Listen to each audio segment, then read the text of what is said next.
সন্তানের ইচ্ছায়, সন্তানের কামনায় তারা শিবের তপস্যা করেছেন দুজন।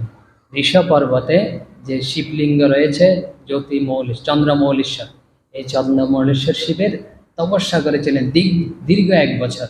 প্রথমে ফলমূল খেতেন তারা, তারপরে শিবের যে স্নানীয় জল, যাকে আমরা চরণামৃত বলি, ওটাই খেয়েই কাল জীবনযাপন করছিলেন।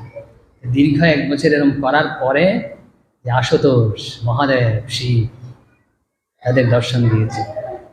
শিবগুরুকে দর্শন দিয়ে বলছেন, বৎস, তোমাদের ভক্তিতে আমি তুষ্ট হয়েছি, প্রসন্ন হয়েছি। কি প্রার্থনা বলো, তোমার প্রার্থনা কি, আমি তা পূরণ করব। এখন শিবগুরু সাষ্টাঙ্গ প্রণাম করেছেন, মহাদেবকে প্রণাম করে বলছেন যে আমাকে একটি দীর্ঘায়ু এবং সর্বজ্ঞ পুত্র দিন।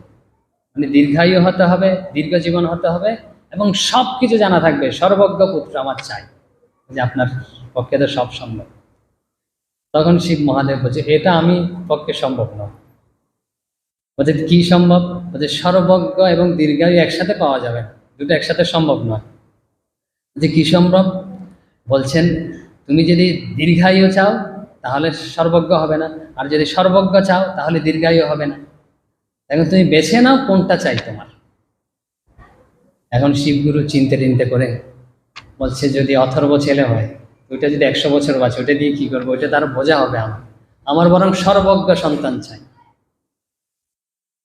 তাই তখন শিবের কাছে বলছে, আমাকে প্রভু সর্বজ্ঞ সন্তানই দিন।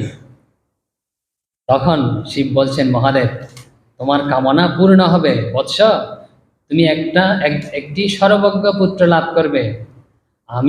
আমি নিজেই তোমাদের পুত্ররূপে অবতীর্ণ হব, আর তপস্যা করো না, তপস্যার ফল তোমরা লাভ করেছ। শিব বলছেন সাক্ষাৎ আমি নিজেই তোমাদের পুত্ররূপে অবতীর্ণ হব। এখন এই শঙ্কর জন্মেছেন, কি জন্মেছেন? শঙ্করাচার্য হিসেবে জন্মেছেন। 788 সালে হচ্ছে 12ই বৈশাখ ছিল পঞ্চমী তিথি, বৈশাখ মাসের পঞ্চমী তিথি তিনি জন্মেছেন। আজকে হচ্ছে পঞ্চমী তিথি।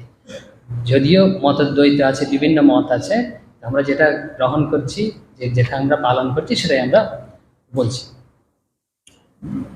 তো তার যখন দেখতে পাচ্ছেন যে পিতা দেখতে পাচ্ছেন খুব বুদ্ধিমান, এবং হচ্ছে তার কম বয়সে, তার যখন কম বয়স 2-3 বছরের মধ্যে না, যে তার মাতৃভাষা ছিল মালায়ালম, ওই ভাষায় সব পুস্তক, সব গ্রন্থ তার পড়া শেষ।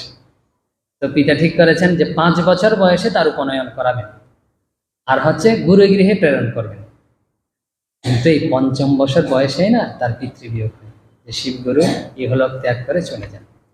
যে পিতার ইচ্ছা অনুযায়ী মাতা